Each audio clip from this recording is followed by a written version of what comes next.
जय हिंद दोस्तों, स्वागत है आप लोग का स्मार्ट लड़के के स्मार्ट चैनल की इस स्मार्ट वीडियो में। और परसों हमने एक वीडियो अपलोड किया था, उसका बहुत आप लोगों ने प्यार दिया, सपोर्ट किया। मैं चाहूँगा उस वीडियो को और जितना ज़्यादा लोगों तक पहुँचा सकते हैं पहुँचाएं, क्योंकि उसमें जो सवाल है वो बहुत जेन्युइन सवाल है। अगर आपने अब तक वो वीडियो नहीं देखी है तो जाकर के मेरे चैनल पर देखिए। टाइटल है CBSE से कुछ तीखे सवाल। ज़रूर आपको वो क्वेश्चंस पूरे सुनिएगा, आपको एक एक क्वेश्चन बिल्कुल जस्टिफाइड लगेगा।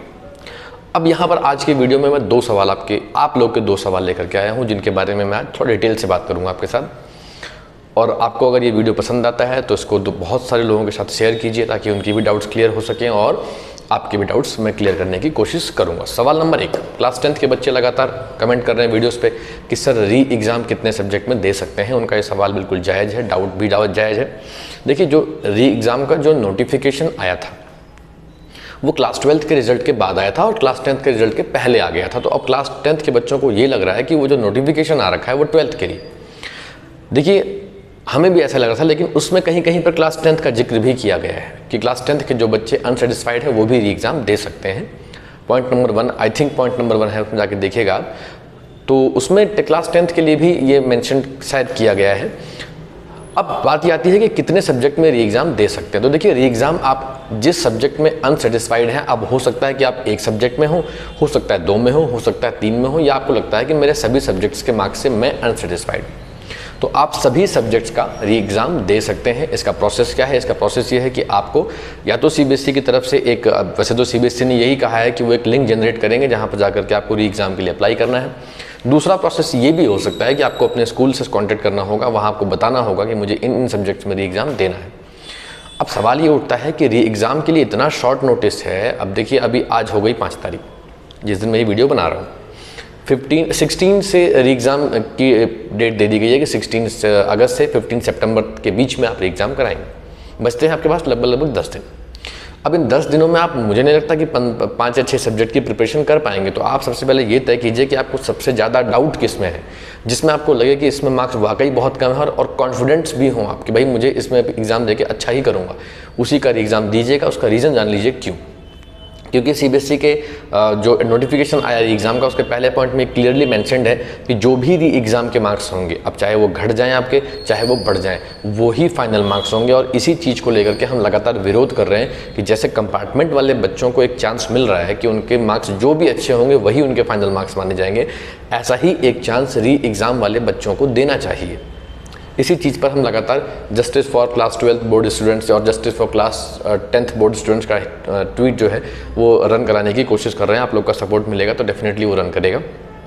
इसके बाद आगे बढ़ते हैं अगले सवाल की तरफ, जो कि बहुत जायज़ और जेन्युइन सवाल है कि सर, मैं अभी हमारे चैनल पर एक रिसेंटली एक कमेंट आया ब्रजेश श्रीवास्तव जी का, आप यहाँ पर ये कमेंट देख सकते हैं। इनका सवाल ये है कि सर री एग्ज़ाम के बिना नंबर बढ़ सकते हैं क्या?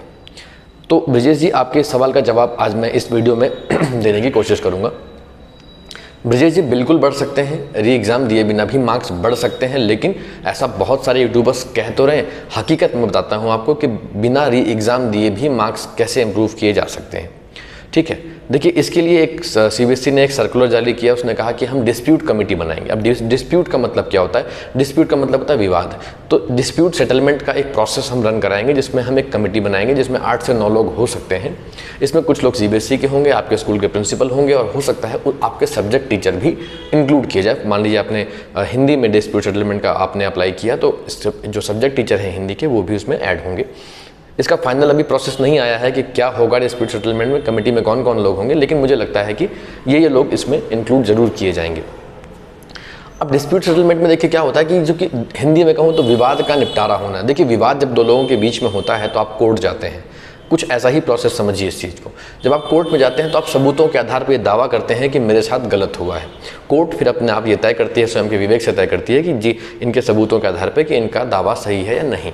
अब बात ये आती है कि हमारे प्रोसेस में ऐसा क्या होगा कि हमको तो कोर्ट नहीं जाना है, हमको तो CBSE की कमेटी के सामने जाना है। तो देखिए, CBSE की कमेटी को जब आप ये बताएंगे कि आपके साथ अनजस्टिस हुआ है, आपके इनजस्टिस हुआ है और आपके जो मार्क्स हैं वो कम दे दिए गए, उसको बढ़ने चाहिए थे, तो भैया आपके पास इसका एक प्रॉपर प्रूफ होना चाहिए, पहली बात। आपके पास ये प्रूफ होना चाहिए कि मेरे प्री बोर्ड में इतने मार्क्स है, लेकिन मेरे जो फाइनल मार्क्स बनी है उसमें प्री बोर्ड का वेटेज कम लिया गया। मेरे क्लास टेस्ट में इतने मार्क्स थे, लेकिन उस हिसाब से मेरी परसेंटेज ये बननी चाहिए थी, लेकिन मेरी परसेंटेज कम बन रही है। तो मैं आप सभी से निवेदन करूँगा, देखिए पहले सबसे आपको पता ही चल गया होगा कि CBSE ने जो मार्क्स दिए हैं उसमें 10 नंबर लगभग यूटीज़ के मार्क्स लिए हैं, उसमें 30 नंबर हाफ ईयरली के लिए और 40 नंबर प्री बोर्ड्स के लिए हैं। तो भैया आप अपने अपने स्कूल से संपर्क करके अपने यूटी के मार्क्स, अपने हाफ ईयरली के मार्क्स, अपने प्री बोर्ड के मार्क्स की लिस्ट ले लीजिए। उसके बाद जब आप CBSE के सामने जाएंगे या उसकी कमेटी के सामने जाएंगे तो वहाँ पर आपको ये बताना होगा कि मेरे प्री बोर्ड, हाफ ईयरली और यूटी में इतने इतने मार्क्स थे, इस हिसाब से मेरा वेटेज इतना बनता है और इस वेटेज के हिसाब से मेरी परसेंटेज ये बनती है। ये प्रॉपर आपको एक ड्राफ्ट बना करके अपने पास रखना चाहिए, क्योंकि आप सीधे जाकर के ये कह देंगे कि डिस्प्यूट सेटलमेंट ऑफिस में कि भाई मेरे नंबर कम है, तो क्या आपके कह देने से CBSE थोड़ी मान लेगी? क्योंकि CBSE को अपने आप को ब्लेम से बचाना है, तो वो आपके सवालों का जवाब देना बंद कर देगी।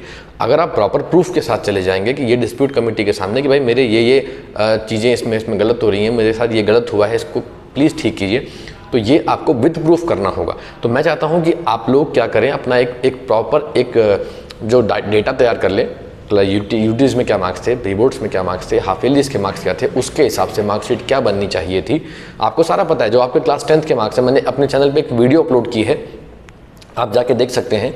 जब CBSE ने 30-30-40 का जो ये रेशियो लेने की बात की थी, मैंने डिटेल से एक वीडियो बनाई है कि कैसे तय होगा कि क्लास 10 से 30% कैसे लिया जाएगा, क्लास 11th का 30% कैसे लेंगे और क्लास 12 का 40% कैसे लेंगे। उस वीडियो को देखिए, उसी हिसाब से अपनी प्रॉपर कैलकुलेशन कीजिए। अगर आप लोग कमेंट करते हैं तो मैं किसी एक बच्चे के मार्क्स को लेकर के प्रॉपर कैलकुलेशन करके आप लोग को एक वीडियो भी शेयर कर दूंगा कि किस तरीके से आप प्रॉपर कैलकुलेशन करके अपने मार्क्स तैयार करके कमेटी में भेज सकते हैं कि इस आपकी जो ये डिटेल दी गई है उस डिटेल के हिसाब से मेरे इतने परसेंटेज बनते हैं, लेकिन मेरे इतने दिए गए हैं। तो ये है डिस्प्यूट कमेटी। जब आप डिस्प्यूट कमेटी में इस चीज़ को अप्लाई करेंगे प्रॉपर प्रूफ के साथ, तो अभी इसके बाद क्या होगा, डिस्प्यूट कमेटी फिर इस चीज़ को टेबुलेशन पॉलिसी यानी कि जो 30-30-40 वाला क्राइटेरिया था उसके आधार पर तय करेगी कि वाकई जो आपने कहा है वो ठीक है या जो CBSE ने टेबुलेशन पॉलिसी बनाई थी उसके हिसाब से ठीक है। तो फाइनल डिसीजन वहाँ जाके अटकेगा। आपने कहा कि मेरे इतने होने चाहिए, अब CBSE ये इसमें अड़ंगा लगा सकती है कि टेबुलेशन पॉलिसी के हिसाब से तो इतने ही होने चाहिए जितने आपको दिए गए हैं।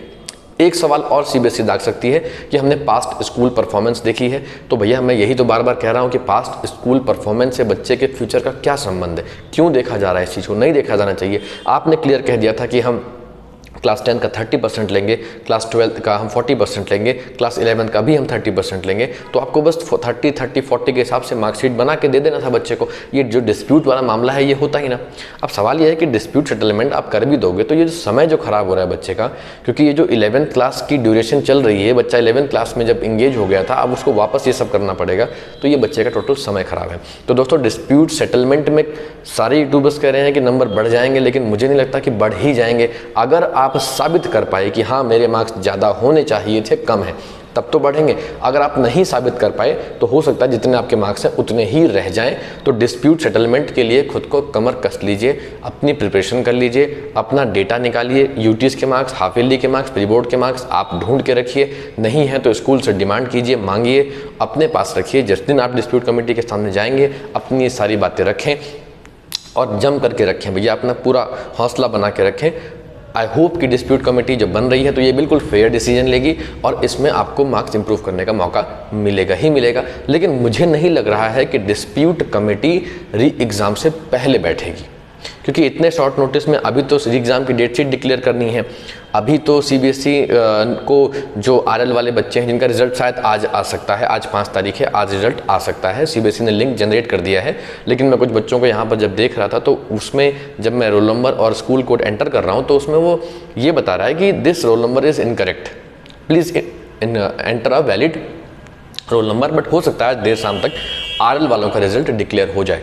तो भैया डिस्प्यूट कमेटी पर फाइनल डिस्कशन में यहाँ करना चाह रहा था। जो डिस्प्यूट कमेटी है, डिस्प्यूट कमेटी के सामने आपको प्रूफ करना होगा कि आप जो कह रहे हैं वो सही है। इसके लिए आप अपने डेटा को इकट्ठा कीजिए। अगर आप चाहते हैं कि सर डेटा कैसे प्रिपेयर करें तो इस पर एक वीडियो बना दीजिए, तो हम अपने चैनल पर इससे संबंधित भी एक वीडियो अपलोड करने की कोशिश करेंगे। तो दोस्तों आई होप कि डिस्प्यूट सेटलमेंट क्या प्रोसेस है आप समझ गए होंगे। अगर आपको लगता है कि वीडियो बहुत यूज़फुल है और लोगों के पास तक पहुँचनी चाहिए तो इस वीडियो को शेयर करें, लाइक करें, कमेंट करें।